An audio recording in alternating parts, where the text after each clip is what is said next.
सिहोरा में खाद की कथित कालाबाजारी का मामला सामने आया है। जहां एक तरफ किसान खाद के लिए परेशान हैं, वहीं दूसरी तरफ सिहोरा क्षेत्र में 90 बोरी खाद से भरी बोलेरो पिकअप पकड़े जाने से हड़कंप मच गया। पकड़े गए वाहन में 70 बोरी यूरिया और 20 बोरी डीएपी बरामद हुई। पुलिस से प्राप्त जानकारी के मुताबिक ये खाद सहकारी विपणन समिति सिहोरा से खलरी स्थित कृषि केंद्र की ओर ले जाई जा रही थी। पूरे मामले में अनुविभागीय अधिकारी राजस्व ज्योति परस्ते के निर्देशन पर सिहोरा थाने पहुंचे तहसीलदार सुरेश सोनी, नायब तहसीलदार विश्वास भंडारी, कृषि विभाग एसडीओ मनीषा पटेल और कृषि विकास अधिकारी जयपाल सिंह राठौर द्वारा मामले में घंटों तक थाने में बैठकर जांच करते रहे और जांच की रिपोर्ट के आधार पर पुलिस ने सहकारी विपणन समिति सिहोरा के लिपिक सिद्धांत तिवारी और पटेल कृषि केंद्र के प्रोपराइटर नितेंद्र पटेल के खिलाफ मामला दर्ज किया है। पुलिस के अनुसार पूरे मामले की बारीकी से जांच की जा रही है। वहीं किसानों का कहना है कि उन्हें खाद के लिए परेशान होना पड़ रहा है, जबकि दूसरी ओर इतनी बड़ी मात्रा में खाद के परिवहन का मामला सामने आने से साफ प्रतीत होता है कि खाद की कालाबाजारी जमकर की जा रही है, जिस पर किसानों ने मांग की है कि पूरे मामले की गंभीरता से जांच कर संलिप्त सभी दोषियों पर कठोर कार्यवाही की जाए। फिलहाल पुलिस पूरे मामले की जांच कर रही है। जांच के बाद ही खाद के परिवहन और कथित कालाबाजारी की पूरी सच्चाई सामने आएगी। वहीं पूरे मामले में जिम्मेदार अधिकारी लगातार मीडिया से बचते नजर आए और अधिकारियों का मीडिया से बचना अनेक सवाल खड़े कर रहा है। क्या था आज का मामला? आज का मामला ऐसा था कि मुझे सूचना मिली कि विपणन विभाग में डीएपी और यूरिया की चोरी की जा रही है। बिना मतलब इन्फॉर्मेशन के द्वारा किया जा रहा है, मिसलीड काम हो रहा है और किसी व्यापारी के पास जा रही है। तो मुझे पीड़ित किसानों ने बताया, तो मैं बस स्टैंड के पास अपने घर के सामने पहले थोड़ी देर वेट किया। फिर उसके बाद जब मैं बस स्टैंड तक गाड़ी गई तो मैंने गाड़ी को रोककर ड्राइवर से पूछा कि ये डीएपी और यूरिया कहाँ जा रही है। तो उन्होंने बोला कि कोई महंगा के या खलरी के कोई है जिनका नंबर उनके पास सेव है, उनके यहाँ जा रही हूँ। कोई कृषि केंद्र है, उनके फ़ोन पे लिखा हुआ था माँ भवानी साहब ऐसा कृषि केंद्र करके कुछ था। तो फिर मैंने उनसे पूछा कि आप उनको बुलाइए और उनसे पेपर मंगाइए। और मैंने ड्राइवर से पेपर मांगा कि आपके पास कोई रसीद है या कोई रिसिप्ट वगैरह कुछ है तो आप मुझे दिखाएं कि किस बेस पे आप ये 72 बोरियां ले जा रहे हैं। तो ड्राइवर भैया ने मुझे मना किया। उसके बाद फिर मैंने जोर देने पे उनसे बोला कि आप फ़ोन करें जहाँ से आप ये लेकर आ रहे हैं, किनसे बात हुई है। उनने फ़ोन लगाया जिनके पास जा रही है, उनने कुछ लिखे। फिर उनने एक ऑपरेटर से बात की जिनका नाम शायद पंकज था या जो भी, मुझे एक्सपाइजेड पता नहीं है। उनसे बात की, उनने बोला कि आप हमें रसीद दो, उनने भी कोई जवाब नहीं दिया। उसके बाद फिर मैं उनकी गाड़ी में बैठकर और पीड़ित किसानों के द्वारा बस स्टैंड से सीधा थाने में लेकर आया। फिर उसके बाद मौजूद सब अधिकारी आए और फिर उस चीज़ की कार्रवाई बढ़ रही है। और बाकी मैं ये चाहता हूँ कि जो इस कृत्य में जो भी मेन लोग हैं वो पकड़े जाएं और ड्राइवर भाई साहब जो हैं उनके ऊपर कोई कार्रवाई ना हो, क्योंकि वो गरीब है, वो अपना भाड़ा के लिए तो उन्होंने ये काम किया, कोई जानबूझकर उन्होंने ये काम नहीं किया। अपना सोसाइटी से जो खाद निकली यूरिया और डीएपी थी उसमें कुछ किसानों द्वारा गाड़ी रोककर पूछा गया और हम लोगों को जानकारी दी गई कि कालाबाजारी हो रही है इस समय यूरिया डीएपी की। तो जाके हम लोग ने भी मौके पे देखा तो गाड़ी वाले से पूछा गया कि आपके पास पेपर कहाँ है, किसके नाम से खाद इशू हुई है, क्या है। तो उनके पास कुछ भी प्राप्त नहीं हुआ।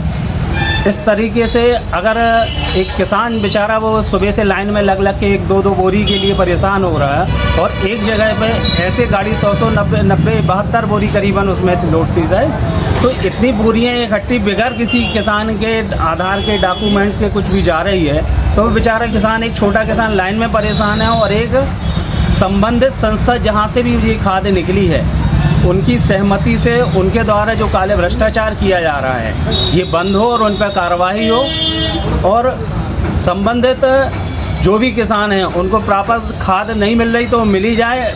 जब से गाड़ी पकड़ी गई है, जब से पूरा दिन हो गया, हम लोगों को ये जानकारी लगी कि ना कोई वहाँ कोई किसान आया कि मेरी खाद है। भाई हम लोगों को कहना था कि कोई किसान की है तो अपना डॉक्यूमेंट आधार वही दिखा के अपनी खाद ले जाए, लेकिन कोई वहाँ उपलब्ध नहीं हुआ। इससे ये साबित होता है कि कहीं ना कहीं उस संस्था से जहाँ से खाद निकली है वहाँ भ्रष्टाचार चरम पर है और हम कांग्रेस पार्टी ये मांग कर रहे हैं कि इस पर कड़ी से कड़ी जो भी इसमें लिप्त हो कड़ी से कड़ी कार्रवाई की जाए, नहीं तो हम लोग उग्र आंदोलन करेंगे। मुझे पीड़ित किसानों द्वारा मुझे आज पता चला कि विपणन समिति सिहोरा में खाद की कालाबाजारी की जा रही है और जानकारी लगते हुए और लोगों ने उस गाड़ी को रोका।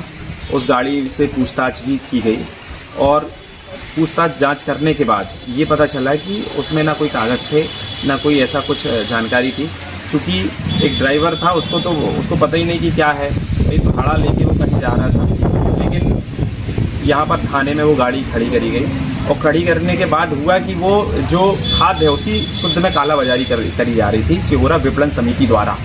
और हम लगभग, मेरे को लगता है 1 या 2 बजे यहाँ थाने में गाड़ी खड़ी हुई है।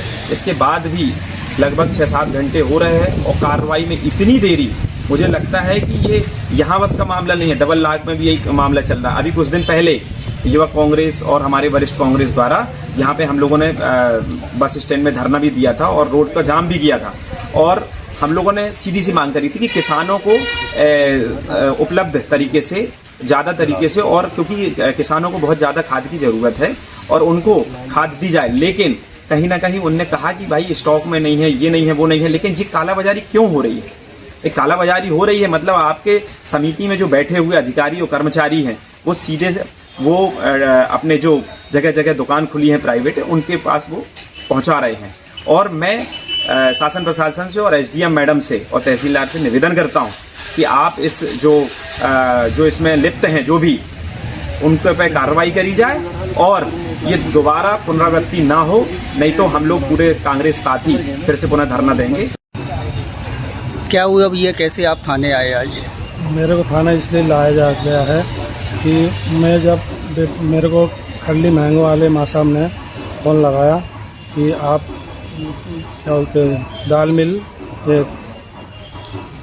ये जो विपणन है, विपणन से आप जाओ, वहाँ पे पर्ची देंगे पंकज तिवारी, वहाँ आप पर्ची लेना और खाद लोड करके यहाँ ले आना।